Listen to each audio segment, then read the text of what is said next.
What's up, people? My name is Jonathan. Welcome to Unboxing Shit on Mix It Up. So, what shit are we unboxing today?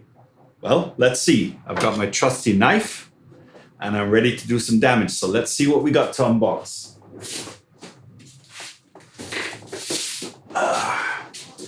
It's a box, a long box, and it has the name Cort on it. So anybody who knows guitars knows exactly what this is. This is a guitar. So a little bit of background before I unbox this shit.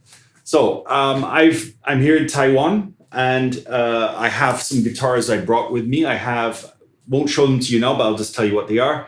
I have an Ep5 50 standard, which is a really awesome guitar. It's basically a fairly new model from Ep5. It's like a take on the 1950s Gibson Les Paul, but their own version.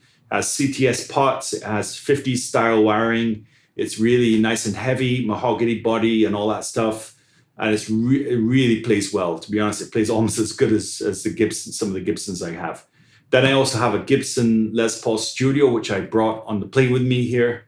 That is kind of a nice guitar also. And then I have this Harley Benton CST 24. Interesting story about this. This is the second guitar I bought, and I had made a deal with my wife. I wanted to buy a new guitar, and she said, if you buy a new one, you got to get rid of an old one. I've since broken that deal. Luckily, I can buy more guitars now. But at the time, I sold this guitar to a friend of mine who gave it to his son. My friend who bought that guitar relocated to Taiwan before I did, and somehow we came to the deal that I would just buy it back. So I bought it back. But the reason why I bought that back is because for some reason, and I can't describe why, I just love the feel of the PRS style guitar to do songwriting with. I think it's because it has the 24 frets, which makes it easier for me to solo. I'm a pretty crappy guitar player, and really with 22 frets with like a Gibson type guitar, or there are also some super strat type guitars out there that have 22 frets, like there's a Framus D series guitar, which seems to be quite nice, but they all have 22 frets and I need 24 frets. And the other thing is, I don't want tremolo, because back in Germany, I have a PRS Custom 24 SE. Really nice guitar, but it has a tremolo. And I just don't want, sometimes I'm changing tuning when I'm doing songwriting and stuff like that. Or I pick up the guitar and I just want quickly to get in tune. With the tremolo, it just goes all over the place. And I just don't have the time for that. So I want a fixed bridge. So that's the beauty of this Harley Benton guitar. It's basically a PRS Custom 24 SE, but it doesn't have the tremolo. It has a fixed bridge. And I just love it. This thing stays in tune. There's some mornings I come out here in the studio to songwrite, pick up the guitar, and it's already in tune from the day before. The thing is amazing. It stays in tune. So basically, I want a 24 fret guitar, super strat style. I want to upgrade on that, because the pickups are like $30 pickups. I want some decent pickups because I want to start getting a little bit better sounds on my recordings. Something like a Seymour Duncan, the type of pickup that's really good. And I want a high quality guitar that's going to stay in tune. So this is what I got. So no more talking. Let's start opening. While I'm opening, I'll talk because I can use the time. Found this guitar here in Taiwan. I'm pretty sure this guitar has probably been sitting on the shelf for about between 5 and 10 years, because this is a model they don't make anymore, and they haven't made them, I think, for at least, for what I can see on the internet, probably not for the last 6 to 8 years. So I don't mind that. Guitars don't get bad. They're like wine. In fact, the wood is probably all dried out now, and the guitar has probably found its age where, guitars after some years the wood dries out and they really come into their own in terms of tone. So I've bypassed that time. And if it's a new guitar, it doesn't go wrong. It doesn't go bad. So I don't mind that. And it's should be good. It comes with a case, apparently. I'll see when I open it up. So here we are.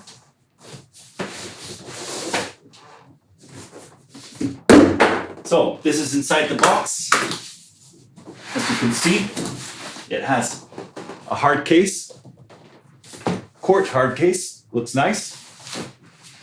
So yeah, excited to what it is here. So it's just a box, it's just the case in the box, so there's nothing really dramatic to see. So here we are, one Cort guitar. So open that so you can maybe just see it here. Yep, you can see I see it, so undo there. It's just a decent case. It's kind of, I love the Cort logo. It's in gold kind of embroidery. Really cool looking, to be honest. It's just one of those typical, like Toilex type cases. It's not a hard plastic or anything like that. Decent looking case, and to be honest, looks sturdy enough. It's got some rivets in the corners and stuff. It's lockable, but who cares about that? And the handle is really cool. It's really like a soft handle. I'll just bring that to the camera so you can see it. So you can see there the handle. It's like a nice soft handle, because I can imagine going, carrying this shit around. These hard plastic handles or stuff that's very hard. It can weigh on your hand. I can imagine carrying this guitar around for hours with no problems on the hand. So hats off to the case, but we didn't look for the case here. We're looking for what's inside the case. So here we are, a Cort KX Custom. That's what it is. So let's open it up. It has a space here in the case to put stuff. It's cool, and it has a nice.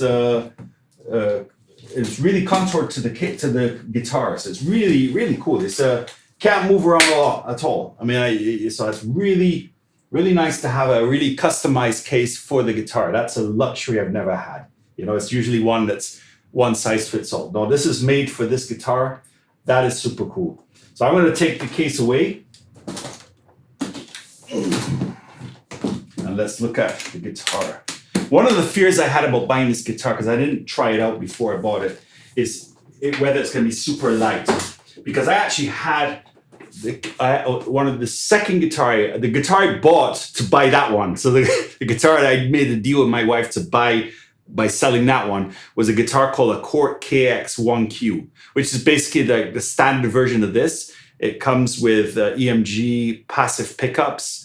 And I loved it. I wrote a lot of my original songs on that, and I loved how that guitar played. But the problem was it was super light. I don't know what it is. There's a lot of differences between woods. Sometimes you could get a guitar that's super light, some that are super heavy. But I don't like super light guitars. So feeling this now, this definitely feels like it's got some decent weight to it. I would say in the region of maybe 3.3 to 3.5 kilos. Not like a Les Paul, but it's got some decent weight to it. The one I had before, man, it was super light. This one is cool. It's got some weight to it. It's got Seymour Duncan pickups. So it's got the Jeff Beck set, the SH1 and SH4. Don't tell me which one is which, but it's kind of like one of the most popular pickup combinations on the market.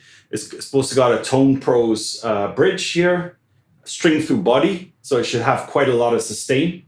That's great. So you can see there at the back, the pickups go through. It's supposed to have a mahogany top, a solid mahogany, not mahogany, a solid maple top. Really nice finish, looks like. It's got a three-way switch and push-pull on the pots. So you got push-pull here. I think it's only on one of them. Yeah, it's just on one. So you got push pull on the I think would be the tone pot, if I think it's right. One other thing that this has locking tuners. Now I've never had these before. Some people like them, hate them. I don't know, but to be honest, again, I'm lazy when it comes to songwriting. I'd like to go in my studio and just pick up the guitar and start playing, and minimum time tuning. Tuning sucks to me. So this probably will be really good for tuning stability. A few specs also that I know about the guitar. Again, 24 frets, rosewood fretboard. The it doesn't look too dried out. First thing I'm gonna do is take these strings, throw them away, and get my Elixir strings, which I use, the Nano Web 10 to 46. To still get on this thing right away. It's got a graphite nut, according to the specs. And yeah, it's just kind of a meat and potatoes guitar. My biggest guitar hero is Jerry Cantrell from Alice in Chains. Anybody who knows me will know that for sure. And he played for years and years and years a guitar called a GNL Rampage, which is basically kind of GNL's version of the Frankenstein guitar. So it's like basically a super strat style guitar, which this is. It was not it had a bolt-on neck, which this doesn't have. This has a all neck joints type guitar, and it had one single volume pot, and it had a tremolo, and it had, or at least he put in the same exact pickups combination, which of course is a lot of guitars with this. This is one of the most popular pickup combinations. But basically, in my hand, I'm holding the same pickups that Jerry Cantrell recorded pretty much most of his early stuff with. So that to me is kind of a sentimental thing. So I hopefully can harness the power of Jerry Cantrell in my hands now and at least sound maybe a bit like him. So yeah, this is made in Indonesia. That's what it says on the guitar, and that's what it says also on the box. So it's a Cort. If you don't know, Cort is a company that makes a lot of guitars under license for many people. I believe they make the PRS SE stuff.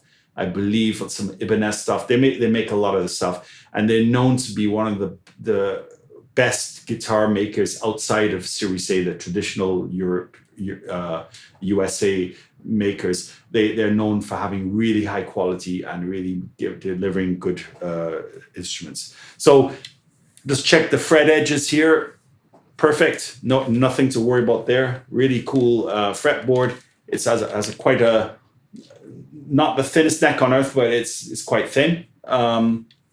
It's got dots on inlays here on the side of the fretboard, and it's got these kind of V-shaped fretboard markers. But as my friend Henning Poli would say, nobody looks at the fretboard when you're playing. You're looking down at the dots. So I really don't care. It could be Mickey Mouse on there. I don't give a shit. So, but it looks cool. I mean, why not? It's good for the public to see. Oh, he's got Nike swooshy things on his guitar. So got Nike swooshy things. Yeah. So what else? I think that's about it. I'm happy I bought this. Let me see if there's a date on this thing. 2015, not far off right. So this guitar is 6 years old. I guarantee you this was sitting in somewhere in Taiwan for 6 years, and the guy was hoping someone would buy it. Well, guess what? Today I bought it. So here we are. Here's my my Cort KX Custom 24. I am happy with what I see from the unboxing. I'm happy with the case. So it came with a case, and it's contoured for my guitar. And yeah, this will be now replacing that guitar as my go-to guitar. If you want to see them side by side, I'll just show that quickly. So this is on this side here, this is the reddish looking guitar. This is a Harley Benton CST 24. This has been my favorite songwriting guitar since I had it. I've got a second one like this back in Germany, but this is the one I got here, which I bought back from my friend. And this is the KX Custom. In terms of weight, about the same weight actually. But obviously, I mean, chalk and cheese. So I believe the pickups are obviously Seymour Duncan here, which is probably $200 a set. These are like maybe $50 a set, so big difference there. This is really proper mahogany, proper solid maple top. This is like a veneer on top. No lock-in tuners, and obviously price difference is quite substantial. So I will keep that there as my reserve guitar and put some new strings on this baby and put this to use. So yeah, that's my unboxing. Hope this was useful for you. Maybe what I'll do is after I've played with it a bit a while, I'll come pop back on here on YouTube and just give you kind of first impressions of it. Maybe run it through some tones, and maybe what I'll do also, I'll do an A/B comparison with the CST24 because I'm pretty sure that you will find that guitar is not far off this one. I mean, I want to up my game. So, you're looking for, small increments of improvement in tone, but I don't think the difference will be that big. And that also has a coil split. So it's very similar in kind of setup. It feels similar weight, 24 frets, fixed bridge, coil split. And yeah, I think it would be interesting to do a shootout between those two guitars. That's all I got. So you guys stay safe and see you next time on Unboxing Shit.